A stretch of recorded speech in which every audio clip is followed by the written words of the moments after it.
America అధ్యక్ష బాధ్యతలు చేపట్టగానే అక్రమ వలసలపై ఉక్కుపాదం మోపుతానని చెప్పి మరీ గెలిచిన డొనాల్డ్ ట్రంప్ ఇప్పుడు అన్నంత పని చేస్తున్నారు. ముఖ్యంగా భారత్ వంటి మిత్ర దేశాలు ఇందుకు మినహాయింపు కాదని తేల్చేస్తున్నారు. ఇప్పటికే వివిధ దేశాలకు అక్రమ వలసల్ని ప్రత్యేక విమానాల్లో పంపేస్తున్న ట్రంప్ ఇప్పుడు భారతీయుల వరకు వచ్చేశారు. తాజాగా అమెరికాలో అక్రమంగా నివాసం ఉంటున్న వారిని ఫ్లైట్ ఎక్కించేశారు. అమెరికాలో దశాబ్దాలుగా పాగా వేసిన అక్రమ వలసదారుల్ని బహిష్కరించేందుకు ఆ దేశ చరిత్రలోనే అతిపెద్ద ఆపరేషన్ చేపట్టిన ట్రంప్ ఇందులో ఏమాత్రం కనికరం చూపించడం లేదు. వేగంగా అక్రమ వలసలను గుర్తిస్తూ వారిని విడతల వారీగా స్వదేశాలకు పంపిస్తున్నారు. ఆయా దేశాలకు ముందుగానే వీరి సమాచారం పంపేస్తున్నారు. ఒకవేళ ఇలా తమ వలసదారుల్ని స్వీకరించేందుకు ముందుకు రాని దేశాలుంటే వాటిపై ఆంక్షల కొరడా జుడిపిస్తున్నారు. దీంతో ఆయా దేశాలు కిక్కురు మనకుండా వలసల్ని ఆహ్వానిస్తున్నాయి. ఇదే క్రమంలో పలువురు భారతీయ అక్రమ వలసదారుల్ని గుర్తించిన ట్రంప్ సర్కార్ వారిని ప్రత్యేక విమానంలో స్వదేశానికి పంపేసింది.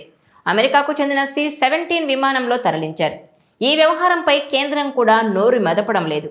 వాస్తవానికి అమెరికాలో భారతీయ వలసదారులు 7.25 లక్షల మంది ఉన్నారు. అయితే ఇందులో 18,000 మందిని అక్రమ వలసదారులుగా గుర్తించారు.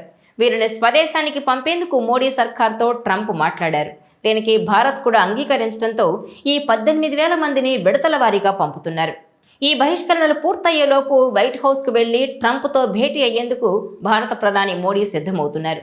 అయితే అమెరికా చరిత్రలోనే ఇది అతిపెద్ద బహిష్కరణ ఆపరేషన్ ఇప్పుడు సాగుతోంది. అధ్యక్ష బాధ్యతలను చేపట్టిన రోజు నుంచి అక్రమ వలసలపై చర్యల్ని ముమ్మరం చేశారు ట్రంప్.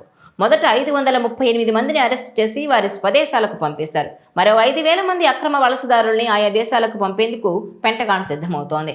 అమెరికాలో అక్రమ వలసల్ని వారి దేశాలకు పంపేందుకు భారీగా ఖర్చవుతున్నా ఆ దేశం పట్టించుకోవడం లేదు. అక్రమ వలసదారుల విషయంలో భారత్ స్పష్టంగా ఉండడంతో పాటు అక్రమ వలసలకు తాము వ్యతిరేకంగా పేర్కొన్నారు. వీసా గడువు ముగిసిన అనేక రకాల ఇతర ఇష్యూలతో అమెరికాలో అక్రమంగా ఉన్న వారి విషయంలో తమ దేశానికి తిరిగొచ్చేందుకు వీలు కల్పిస్తామని భారత్ చెప్పడం తెలిసిందే.